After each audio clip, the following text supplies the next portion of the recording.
Okay, so picture this.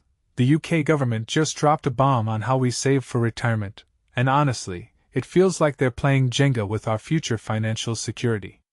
They're phasing out the lifetime ISA, the one that gives you that sweet 25% government bonus, and replacing it with something that's just for first-time homebuyers.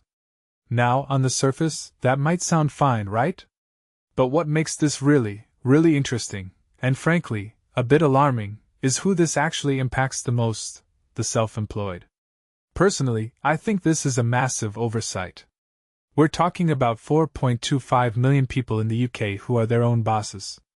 Unlike those in traditional employment, they don't have a workplace pension automatically kicking in. They don't get that employer match.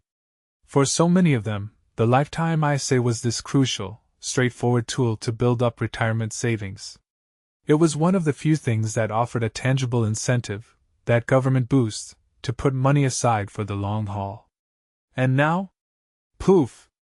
Gone, or at least, significantly narrowed in its purpose.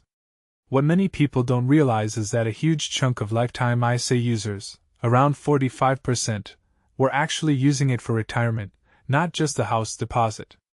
Think about that. They saw it as a viable alternative to a pension, especially when you consider the stark reality of savings gaps. We're looking at employed workers having an average of £86,700 in their pensions, while the self-employed are sitting on roughly £26,500. That's a colossal difference, and the lifetime ISA was helping to bridge that. In my opinion, removing this option without a solid replacement is just going to widen that chasm even further. From my perspective, this isn't just about one savings product. It's about a pattern of constant tinkering with long-term savings vehicles. When governments keep changing the rules, it erodes confidence. Why would someone commit to saving for decades if they fear the goalposts will shift again? This uncertainty, as industry experts are pointing out, actively discourages people from planning ahead. It sends a message that long-term financial security isn't a priority, or at least, not for everyone. What this really suggests is a disconnect between policy making and the lived reality of self-employed individuals. They're out there building businesses, taking risks, and often they're the ones who need the most support when it comes to planning for their own futures. They don't have the safety net of auto-enrollment. They're essentially on their own.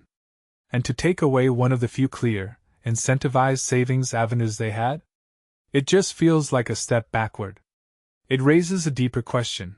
Are we truly creating an environment where everyone, regardless of their employment status, has a fair shot at a secure retirement? Because right now, I'm not so sure.